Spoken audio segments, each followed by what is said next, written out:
Hey, what's going on, Who That Nation? It is yours truly, TJ Jones, the host of the State of the Saints podcast, and doing another State of the Saints podcast live from the 90.9 FM studios in Hemingway, South Carolina.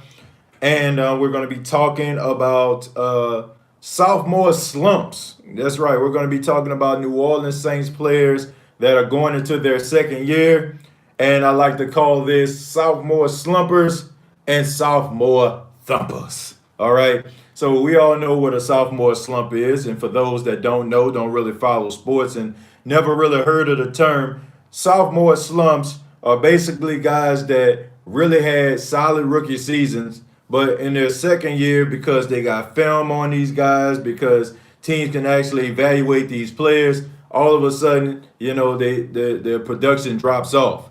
So the question on everyone's mind is, who is going to be the sophomore slumper and who is going to be the sophomore thumper? Now, the sophomore thumper are the guys that are going to elevate their game and is going to move further than they did their rookie season. And the Saints got quite a few rookies on their team, man. Quite a few rookies, quite a few guys that that are pretty good. And they got some guys that are very, very solid on this team. So we're going to be breaking those guys down. We're going to be talking about them. We're going to be talking about some of those players. We're not going to really get into any of these rookies right now. I feel like that's fair to them. We haven't seen them play yet. So it's all about the sophomores, all about those sophomores. And feel free throughout the chat to tell me who you feel is going to be a sophomore slumper or a sophomore thumper. All right. So we got to go ahead and start off with the New Orleans Saints top pick last season, and that was Eric Mccoy. Now, Eric McCoy, he played center last season, and it looks like with the draft pick of Cesar Ruiz, it looks like Eric McCoy is probably going to move from being a center to the guard position. Now, we all know that the Saints they got rid of, I don't want to say got rid of, but they released Larry Warford, and they did that to free up some cap space. But they wouldn't have done this if they didn't feel that Eric McCoy was much better than they expected. I think they expected for Eric McCoy to be good, but they probably didn't expect for him to be as good as he was, man. I mean, this guy was replacing Max Unger. Max Unger was a solid center for the New Orleans Saints as long as he's been there. I think he was with the Saints for like 6 years.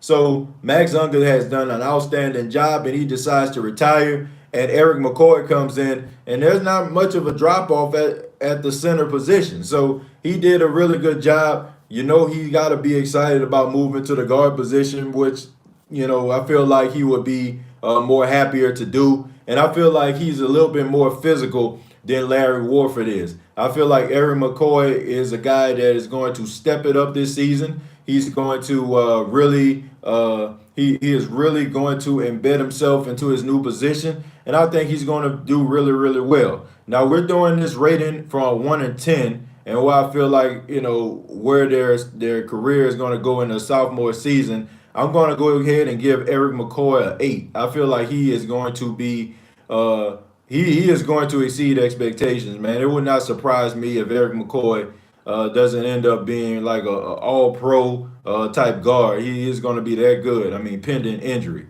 I think that he's going to be really, really good. But like I said, feel free to let me know who you feel like is going to be the sophomore slumper or thumper for the New Orleans Saints. I think there's a lot of guys out there.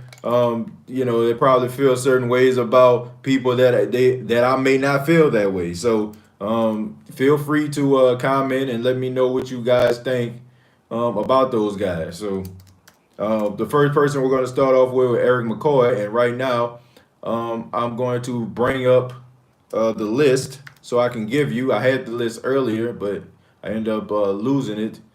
So let's go ahead. Let me go ahead and see who's in here right now. Shouts out to Zach Holden, Who That Nation, Christy, what's going on? Does Kids, Kieran is here, Jerry Poor, Jamarcus Robinson, Dalton, my guy, he's here as well.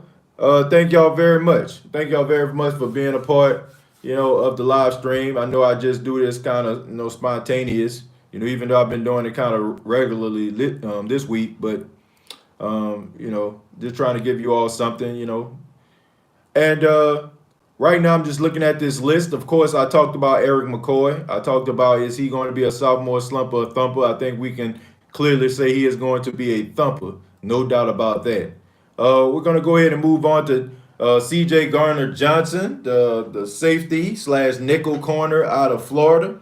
The Saints picked him up in the fourth round, and a lot of people felt like the fact that he was actually in the fourth round was a huge surprise. It was a huge surprise to a lot of people because of how good he was, how instinctive he was, how great of ball skills that he had. And also he has the knack of actually getting pick sixes, man. He's a guy that can get picks and actually return them to the house. So the fact that he was actually in the fourth round and he ran a 4.440 in the 2019 Combine looking at this screen.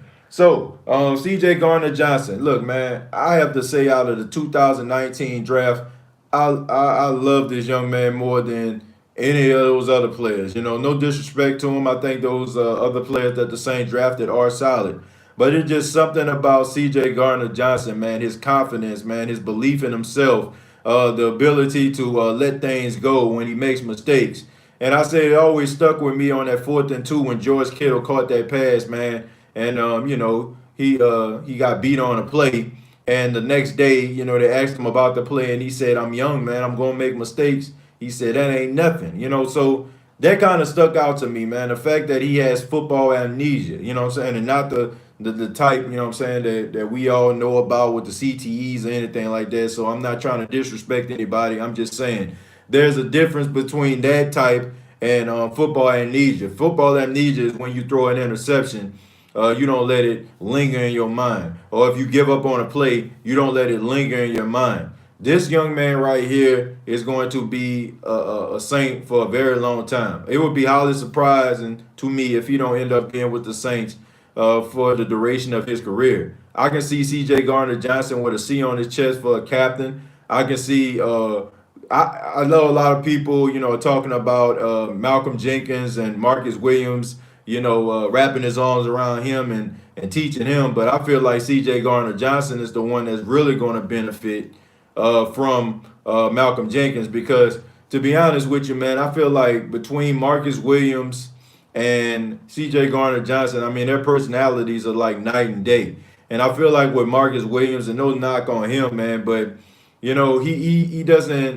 he doesn't come off as a guy that's just extremely tough. He just comes off as a guy that does his job really well and a guy that's smart, man. He is where he needs to be at, and he can, make some things happen every now and then. With C.J. Garner Johnson, I get savage out of him. You know what I'm saying? I get dog out of him. I feel like he's the guy that's not afraid to get dirty. He reminds me a lot, in this, what I'm talking about with his personality, he reminds me a lot of Earl Thomas. He reminds me of Earl Thomas, how much confidence he has in himself and how he's not afraid to go up there and lay that hit out on somebody, man. We seen what he did to Ty Sharp, the wide receiver for the Tennessee Titans, man, laid him out cold. Now I'm not promoting guys, what I'm saying, getting laid out cold, but the fact of the matter is he's not afraid to stick his head in there to make plays.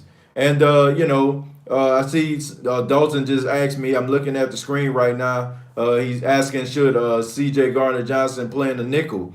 I talked about this yesterday, Dalton, and I don't know if you were in a live chat, and I apologize if you was, man. But I talked about this yesterday. I love teams that get people in the secondary that can play multiple positions.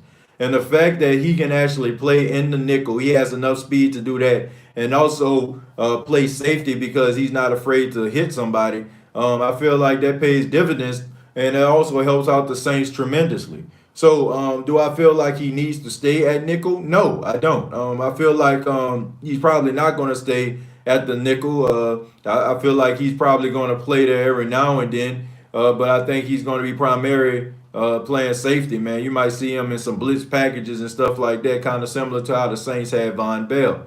But I know he's probably not going to start at safety, you know what I'm saying? So he's probably going to They're probably going to start him at the nickel, but I think that he's going to be playing more safety packages than corner packages, man. I think a lot of people think that when safeties are in the game, you only just see the free and the strong, but there are different type of sets where you can actually have three safeties on the field. And because he's so fast, he's faster than most safeties, man. You don't really see safeties running 4.4s like that. Normally, safeties run like 4.5, 4.6s, and there's a reason why they play safety because they don't have the speed to play cornerback. I look at him having multiple positions. On a scale of 1 to 10, look, I'm giving C.J. Garner Johnson a 9. Okay, I'm giving him a 9, and he's definitely a thumper to me. He's definitely a guy that I can see playing for the Saints for a long time. These two guys right here might end up being cornerstone players down the line. So he's definitely a thumper. I'm giving him a 9. We're moving on. We move on to Sequin Hampton. Okay, Sequin Hampton was the 177th pick in the 2019 draft, and he was coming out of Rutgers, man. I like him a lot. I like his size. He about 6'2", about 210, 212 or something like that. Big, strong guy. I seen him in the game a couple times. When some guys went down, when Marcus Williams got hurt, and then when Von Bell got hurt in that game. Sequin Hampton mostly played on special teams. He did a good job, man. He was solid in special teams. I didn't see him really making no mistakes or anything like that. But when I seen him in the game, when I seen him playing in the game, a few games where, he had an opportunity to play, he didn't splash. I didn't see anything from him. I didn't see instincts. I didn't see anticipation. I just seen a guy out there that was just trying to make sure he didn't get beat. And he ended up getting beat. I think he gave up like a touchdown at the goal line one time. Of course, the game I think he was in, it was pretty much out of hand, so nobody really cared. But, the fact is, Sequin Hampton, he has a lot of work to do. He's a guy out here, I think he's still trying to figure everything out. I think that he needs a little bit of time to work with a couple guys, and he's going to continue to be on special teams. I think special teams is his bread and butter. It's probably going to be the way that he continues to stay on the Saints team, and maybe he can transition to the field. Not really sold on him. I look at him as, down the line just being a camp body, probably going to end up, being, released every now and then if he don't step it up. I'm not really impressed by him. I can't say he's a sophomore slumper because, he didn't really do anything in his rookie season, but I will have to call him a slumper since we're doing this. And on a scale of 1 to 10, I have to give him about a 4. Okay, I'm gonna give him a 4 because the jury is still out on him. You know what I'm saying? The jury is still out on him. He has a lot of size, and we all know that Sean Payton likes guys with size at that position. So Sequin Hampton, I'm giving him a 4, and he's our first sophomore slumper. And now we're going to move on to Kaden Ellis, man. Now, Kaden Ellis is a guy that I like a lot, okay? I know a lot of people may not know that much about Kaden Ellis. He came from the University of Idaho, where he was actually coached by his father, who was a former linebacker for the Detroit Lions, Luther Ellis. So he's one of those guys that has a pedigree. And we all know that the Saints like guys with pedigrees for some apparent reason. They like guys who fathers had played. We know about Nick Toon. His father, Al Toon, played. He got drafted by the Saints. We know Mark Ingram, his dad, played for the Giants and the Dolphins. We know Cam Jordan, his father, Steve, played for the Minnesota Vikings many years. Even Michael Marty, man, his dad played in NFL as well. So the Saints like those guys that are, that have that particular pedigree. And if you don't want to talk about father-son, you can even talk about just relationships with people who, maybe an uncle or a cousin or something like that played in the league. You can say Michael Thomas, his uncle is Keyshawn Johnson. So Kaden Ellis, man. Kaden Ellis was a 7th-round pick number 244 in the 2019 draft. He had a really good preseason, man. He played so well that he was able to be a part of the 53-man roster. He played in a couple games. I think he played maybe 3 or 4 games. And he ended up getting hurt, man, out for the season. But he mostly played on special teams.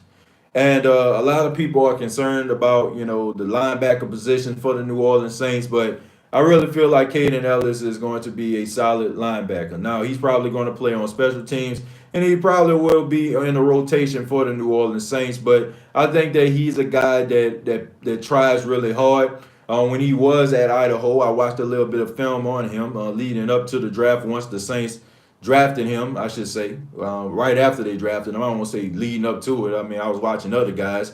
But when the Saints actually drafted him, I actually looked at some of this footage, man, and he's a high motor guy. He's a guy that's not going to give up on a play. I give you one play in particular. He was playing. He was actually knocked to the ground, and the play actually transitioned to the opposite side of the field. He got right back up and just shot across the field and was able to make a play. Those are the guys that I like, man. Not afraid to stick their head in. Not afraid to play till the whistle blows, and extremely athletic. So I like his motor.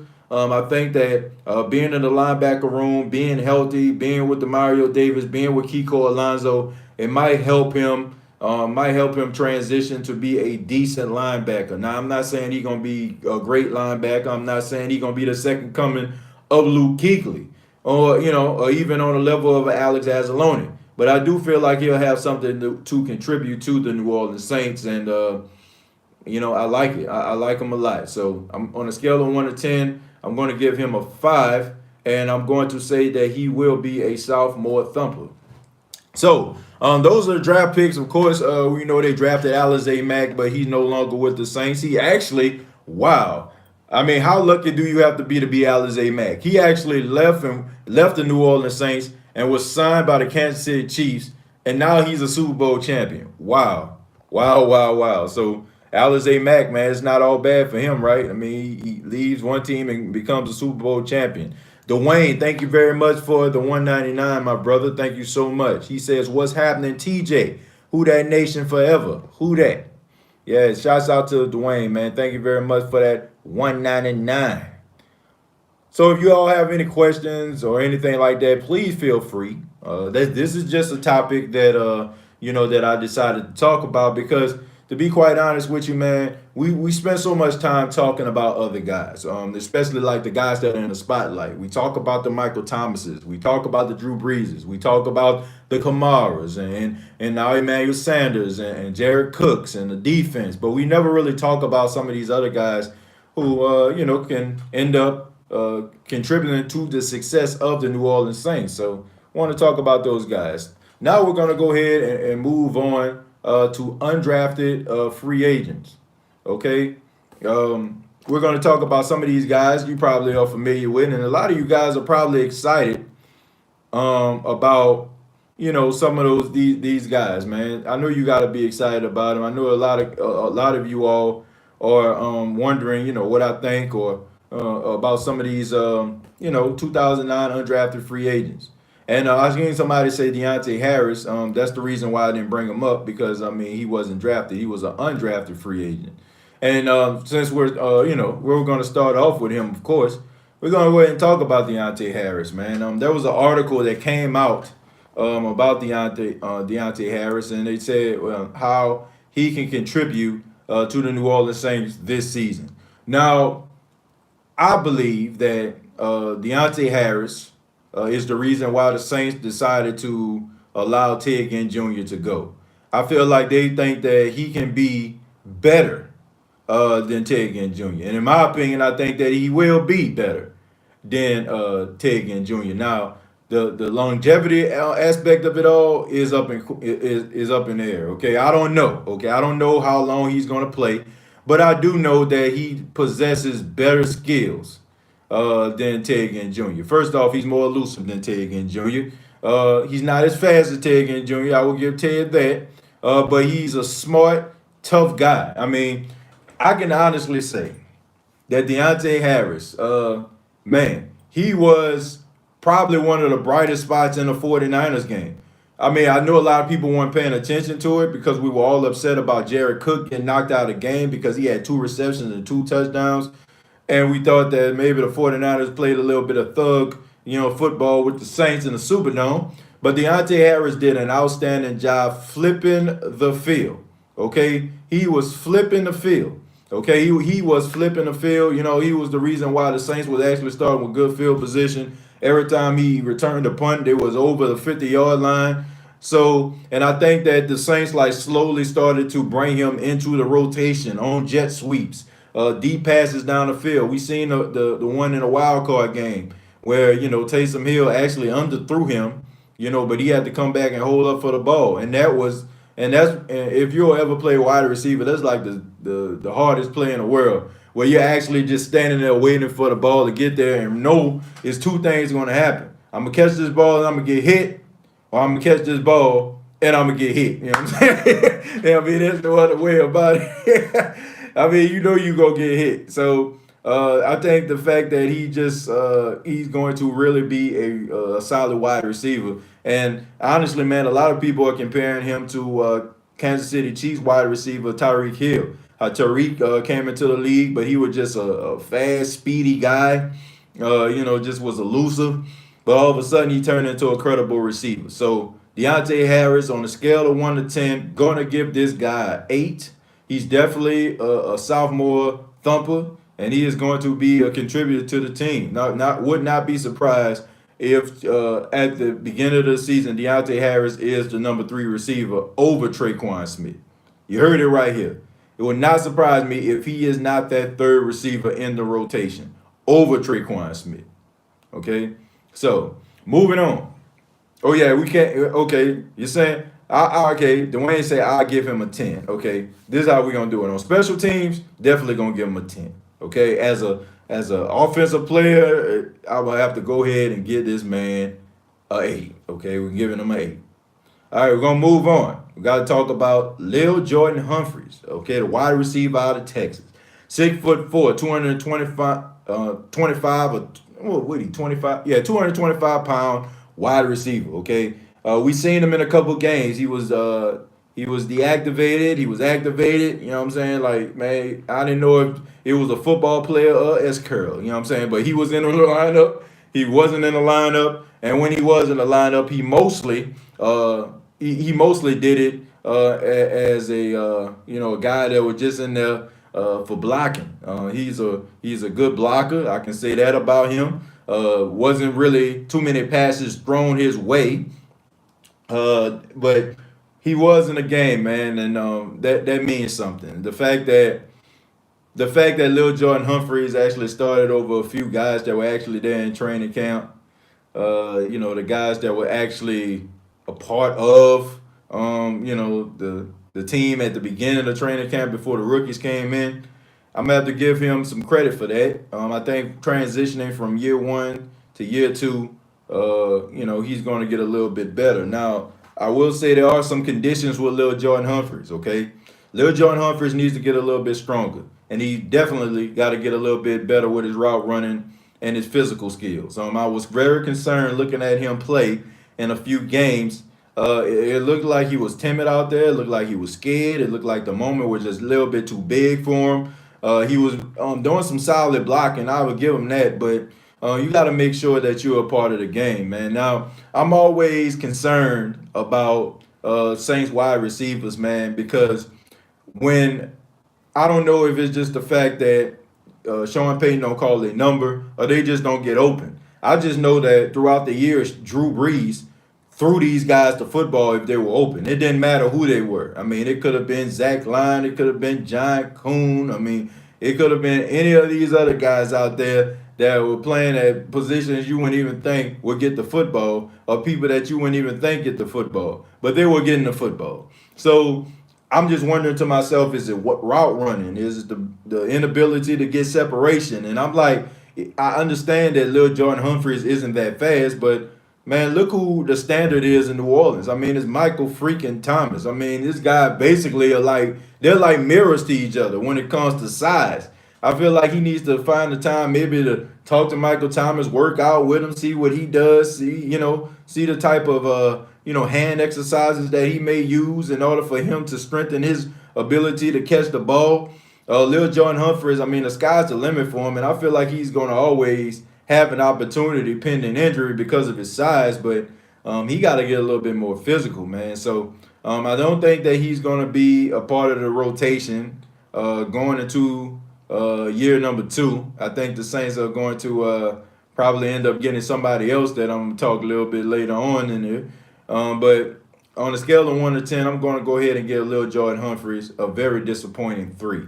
I was very disappointed with him. I feel like you go from being on a practice squad.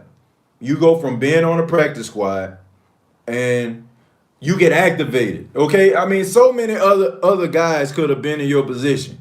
And Sean Payton and his coaching staff come to you and say, we're going to go ahead and we're going to activate you so you can play in the game. I mean, come on, man. Like, let's be serious about this. Nobody expected for you to play, not even yourself. Okay, you didn't expect for the Saints to activate you. So I feel like he just was very disappointing to me, man. I'm going to give him a 3. I feel like he's going to be a slumper, and I feel like it might be a strong possibility he may not even make the Saints squad. All right, so we're moving on to everybody's favorite person to talk about that never played and want to see play.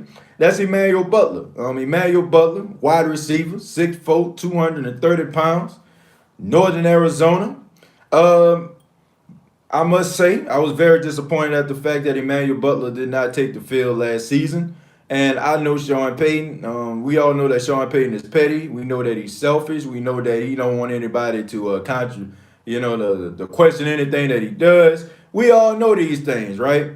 We all understand that. But we know that Sean Payton loves to put people on the field that nobody knows about so he can look like the genius that he believes that he is. So the reason why I feel like Emmanuel Butler did not take the field was because he was not good enough. Period. Yeah, that's just what it was. He was not good enough to take the field. Rather, it was his footwork, or rather it was his blocking, which I believe, or rather the fact that he shrinks and folds up like a cheap tent when it's game time. Now, this guy, in my opinion, last training camp got the Brandon Coleman treatment. My goodness, how many years in the Who Dat Nation did we wait for Brandon Coleman to finally emerge? Every single training camp, Brandon Coleman stepping up. Brandon Coleman. Like, honestly, it got to a point when I was hearing about how well Brandon Coleman was doing in camp, I just realized what kind of defense the Saints were going to have this season. Because your defense got to be hot garbage for Brandon Coleman to be wrecking camp. Because we all know that he is not going to wreck anything on the field. Okay, when it's game time, you know what I'm saying? It's shame time for that boy. And what I mean by that, he timid, he shy. He don't want no parts of it. I seen plays. He got alligator arms. He got crocodile arms, man. You know what I'm saying? Like, I mean, he got the turtle shell. You know what I'm saying? He tucking his head into his shell. And I'm getting the same type of vibe from Emmanuel Butler. Now, he's working out like a warrior right now. You know what I'm saying? Every time I see him, I mean, he's on the practice field somewhere, catching passes. He's in there. He's working with strength and conditioning. It looked like he's getting a little bit more physical. He's looking like a younger version of a Julio, okay? But, I mean, it's that old saying, look like Tarzan and play like Jane. Like, come on, man. You got to be a little bit more physical, okay? So I'm looking for a few things with Emmanuel Butler. I'm looking for the fact that will he become a better blocker? That's very important. Blocking is very important at the wide receiver position. It's not just about catching passes, okay? You got to be able to block because most of the time, I'm pretty sure they're not going to put you on the outside because you're not fast enough. You're going to be on the inside. So if you're on the inside, you're going to have to be doing your fair share of blocking, rather it be a chip, or rather it be the fact that you're going to have to, when they're in the running game, try to get to that second level and hit that linebacker. That's just what it is. Emmanuel Butler, I feel like there's still opportunities for him to grow. Didn't see much of him, so I'm going to say on a scale of 1 to 10, going to give him a 5, okay? Very average because I don't have anything to go off of. So it can go either way. He can go 4, 3, 2, 1, or he can go 5, 6, 7, 8, okay? That's how I can go. So we're going to say that he is going to be really good, okay? We want him to be really good. But, hey, I mean, we haven't seen anything yet. So hopefully he can make the field so we can actually critique him and, give him some praises. Okay, hopefully. Move on. Shy Tuttle. Shy Tuttle, the defensive tackle out of Tennessee. Man, we all love Shy Tuttle, man. We all know Shy Tuttle. He's known now for the interception and mushing the heck out of Matt Ryan, putting his face in the dirt on Thanksgiving Day. And the whole entire nation seen that. We all know that this is one of the greatest gifts that you can actually, put up to really tick off that team's fan base. Okay, we all know that. So, on a scale of 1 to 10, man. Well, first off, let me go ahead and sing this guy's praises. Okay, Shy Tuttle came into the lineup, after Sheldon Rankins was hurt. Okay, we know about the Mario Edwards. He came from, I think, the Giants. He came to the Saints. Did a pretty good job, but he's not a sophomore. But Shy Tuttle came in because of Sheldon Rankins being hurt, being a part of that rotation. And I must say the young man did a really good job. And I also have to say, man, he is super athletic for his size. Shy Tuttle is a very physical defensive player. And he's one of those guys that are part of that new age breed that I like. Okay, back in the days, I feel like the Saints defense was softer than a Posturepedic pillow. Okay, I mean, they were really soft. Cottonelle tissue soft. Okay, waterbed soft. Like cotton candy soft. Whatever soft that you want to use as an example, that's what the Saints defense was. They needed a culture change. They needed a change in personnel and also presentation. And this guy represents that. I feel like that stiff arm to Matt Ryan actually symbolizes what the new breed of Saints can be. You look at CJ Garner Johnson knocking people out. You see people like Shy Tuttle, stiff arming and mushing Matt Ryan. You look at some of these other guys, okay, and you look at some of these newer players, they're not soft, man. Demario Davis definitely not soft. Kiko Alonso is not soft. As alone, he gets hurt, but when he plays, he is not soft. We know Cam Jordan is not soft. Sheldon Rankins is not soft. Davenport, he could get a little bit better with the aggression, okay? But for the most part, these guys are really, really tough, and Shy Tuttle is one of those guys that I look at. Man, it's gonna be unfortunate, but down the line, man, a team is gonna really try to get this guy away from the Saints. And going into his second season, I think he is really going to emerge. Really going to emerge. Sheldon Rankins is in trouble. I mean, I don't want to make it a controversy, but Sheldon Rankins is in trouble. If Shy Tuttle goes out there and plays tough, Sheldon Rankins is going to end up being in the rotation and not a starter. And I like Sheldon Rankins. I think that Sheldon Rankins does an outstanding job with the TFLs, tackles for loss. He makes sure nobody runs up the middle. He does all those great things. But it's just something about Shy Tuttle, man. Just something about that aggression that teams just love. And on a scale of 1 to 10, I'm going to go ahead and give Shy Tuttle a 7, okay? I'm going to give him a 7 because we all know that Sean Payton loves to stick with his the people that he drafted. And Sheldon Rankins was a first pick of the Saints draft back in, I think, 2015. If I'm not mistaken, I think it 2015 or 2014. Don't quote me on that. But it was one of those drafts, because let me think. Vaccaro, yeah, okay, 2014.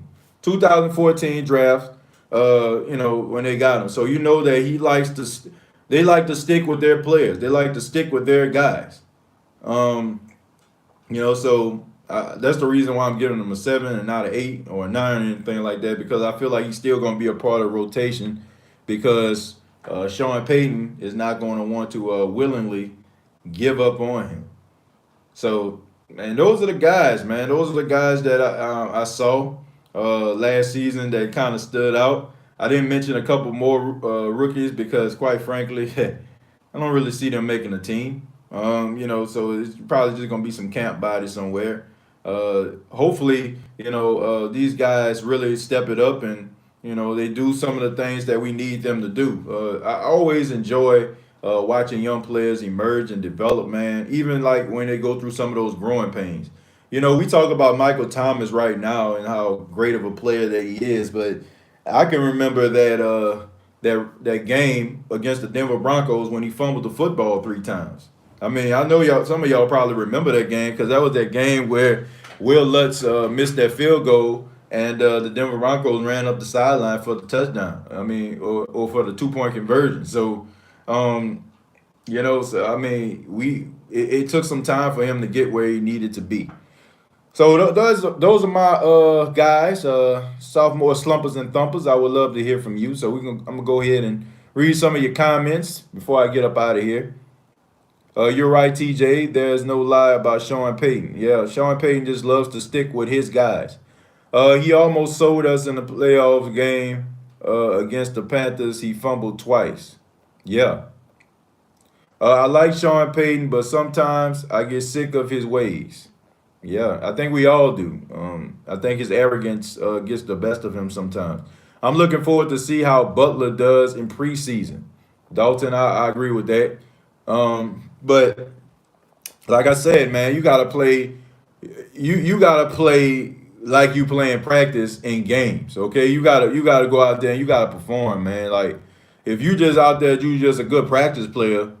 I mean, it means nothing because teams don't pay you for practice. They pay for you to perform in games. About to go back to work. I'll check out the rest of the podcast when I get off. Stay safe, my brother. Who that? Kirian. Man, be safe, man. Make that money. Don't let the money make you. Got my brother EJ in the chat, man. Child Tuttle is the truth. What's going on, EJ, man? Man, love you, bro. I like part when Tuttle did that stiff arm on Matt Ryan. Yeah, I think we all love that, Dalton. Duck feather soft. Yeah, that's a good one right there. They can be Saints, but can't play like the Saints. Yeah, they got to be tough. Malcolm Jenkins is not soft. Yeah, he definitely not soft. He not soft anymore. Hey TJ, how do you rank Marcus Williams among the best safeties in the NFL? I personally feel he is underrated. How about you? Yeah, Kaden, I absolutely believe that Marcus Williams is underrated. Marcus Williams is one of the best safeties in football. But I made a video talking about that. Saints fans, we tend to hold on to things all the time, and all of a sudden we just latch on to it and we just compare that player to that particular moment. But Marcus Williams can play on my team any day. Okay, I mean I know he frustrates us at times, but he's a really smart player, and I like the way that he plays. And I just think there's just a few little nuances that prohibit him from, reaching his full potential. But he can roll. The fact that he's among the top 5 safeties in the National Football League at his position, and we are talking about how he needs to grow, that's a scary thing. So I agree. I definitely agree with that. I can tell you one thing. If Matt Ryan would be on a different team than the Falcons, he would be very dangerous. I think Matt Ryan is underrated a lot. Look, I like Matt Ryan. I'm not gonna lie to y'all, man. I'm not a fan of that team, and I think we all respect and like Julio Jones. Okay, I mean, they just play for a team that we just don't like. I think that Matt Ryan is a good quarterback. Matt Ryan, he had some really good games against the Saints. The Saints beat him more than he beat them. But Matt Ryan is not a scrub, man. I mean, he not chopped liver. He not a guy that just out there, just stealing money. Matt Ryan is a really good quarterback. A couple of years ago, he was MVP of the league. You don't become MVP of the league if you're not good, okay? And the way that they're playing quarterback now and you're MVP of the league, that's something to say. But I still wish he lose every game. EJ says, I've been saying it for years now. If the Saints dedicated themselves to running the ball like 25 to 30 times a game, they will be where they want to be. If they don't, they won't. History and numbers don't lie. I agree with that, EJ, but I'm going to mess with you real quick. Ever since we were like 5 or 6 years old, that's always been your recipe. That's probably the reason why I talk about running the football so much. That's probably the reason why, man. My brother, man, that man loved to run a football. Boy, that boy loved that running of the football. I remember like we used to be watching games. Man, they should have ran the football. Nah, but you all seriousness, you're right, man. They definitely need to run the ball about 25, 30 times a game, man. Like they definitely need to do that. I feel like that controls the time of possession. I feel like that actually plays into their hands, especially if they have a lead. I think that it actually tires down the defense. So without a shadow of a doubt, they need to run the football a little bit more. I agree with that. Let's see. TJ, what do you think about Callaway? He's a bit of a one-trick pony, big plays downfield. Um, we all know that the Saints like big splash plays. The Saints are not familiar with getting guys that only can run 9 routes, and by nines, for those that don't follow football and plays, that's a streak route. Street route running straight down the field as fast as you can, beating a cornerback and catching the ball in the process, okay? On your way to a touchdown or a 50-yard gain or something like that. So the fact is, Marquise Callaway, I think that he will fit in well with the Saints because we all know that the Saints like to throw the ball every now and then down the field. They'll probably put him in a game. We know the Saints had Robert Meacham back in the day. We know they had Devery Henderson. We know they had Joseph. I'm driving drunk Morgan. You know what I'm saying? We know we had guys like that on the team. We know they had Michael Beerman Lewis was out there running them street routes. That was before Sean Payton got there. But y'all get the point. The Saints are not familiar. The Saints are a team that is always trying to get guys that can run 9 routes. Brandon Cooks, I see Saints fan, you put Brandon Cooks on there, but Brandon Cooks wasn't like that. Brandon Cooks can run other routes as well, okay? He was just super fast, and the Saints had to be some fools not to have him running some of them street routes, but he can do a little bit more than that. I'm talking about the guys that was their bread and butter. That was their claim to fame, you know what I'm saying? That was the way they was able to stay on the team for a long period of time, so... but I agree. Brandon Cooks was one of those Blazers, but he did more than what they did. Will Matt Ryan be a backup on the Saints in a couple of years to revive his career too? I must say Matt Ryan's career isn't that far going as some of those other guys. I wish he still lose games. Yeah, man. Absolutely. Especially the ones against the Saints. TJ, I think he could do damage in a bunch package with Mike T and Sanders next to him. Yeah, probably, man. But to be honest with you, I don't think that it's gonna be tough for him to make this wide receiver group. It's gonna be tough. Okay, it is going to be tough. I'm gonna take one more. This comes from DA, and he says, "Do you think we stacking up on D line to stop the run and get after the quarterback because they don't trust the backfield? Your thoughts?" That's a good point. That's a good point. But I don't think that's what it is, man. Look, I don't care. I don't care if you have. I don't care if you have Michael Strahan, Reggie White, and I don't know, Warren Sapp on your front line. Okay, every now and then the offensive line is going to protect that quarterback for him to throw the football. So you can try to disguise it any way that you want to, all you want to, but that's not going to change anything. Okay, they still have to repair and fix the secondary, and that's not going to stop them. That is not going to stop them. So hopefully, hopefully they get better. Hopefully they get better in the secondary. Hopefully they can overcome some of those mistakes. Hopefully they can put that stuff behind them and have a really good secondary. But that's all the time I have. I apologize, folks, but I'm about to go on the air right now. So thank y'all very much for tuning into the State of the Saints podcast live. And if you have any more questions, feel free to email me at stateofthesaints@gmail.com. That's stateofthesaints@gmail.com. Also, facebook.com. Search State of the Saints podcast. And also, I ask that you please follow me on Twitter. Okay, I'm trying to build up the Twitter following. So if you're on Twitter, okay, please follow me at State of Saints. Okay, at State of Saints. So hopefully, you guys can support and maybe we can just tweet each other and interact and all that kind of stuff. And coming up, really soon, I'm really excited about this. I got some exciting news in regards to the State of the Saints podcast. The State of the Saints podcast, most likely, like if you, well, ain't no most likely, it's definitely gonna happen. Got some exciting news. This is one thing that's gonna happen. After games, we're gonna have something kind of similar to, Bobby Bear and Christian Garrett. Like they have the point after. Probably going to have something like that now after all Saints games. I don't see why I shouldn't be doing stuff like that. I don't see why, I can't take calls and let people talk, and I actually let people talk, and like I love him, but unlike Bobby Bear, who just hogged the conversation. As soon as he hit a point, he just snap it, snap onto it and just start talking and talking and talking and don't let nobody be a part of the show. Like I said, I love Bobby, but that's the kind of show that I'm going to be coming up with, and I'm pretty sure you're going to be seeing my big brother EJ Jones on quite a few of those shows.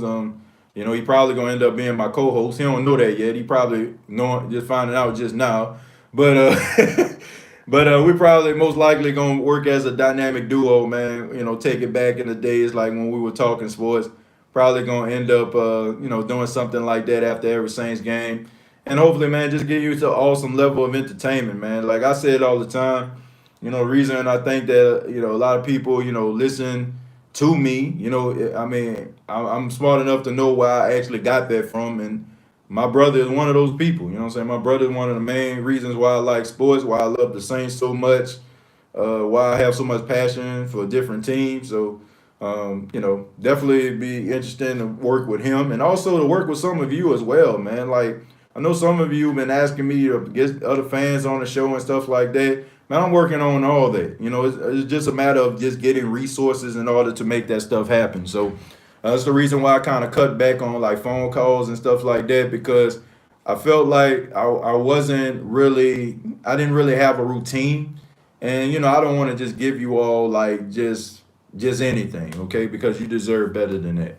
So this has been the State of the Saints podcast. Please subscribe to the YouTube channel, youtube.com, search The State of the Saints podcast, facebook.com, search The State of the Saints podcast. Much love to each and every one of you, and have a great afternoon, evening, or night, whenever you're watching this. I really do appreciate it.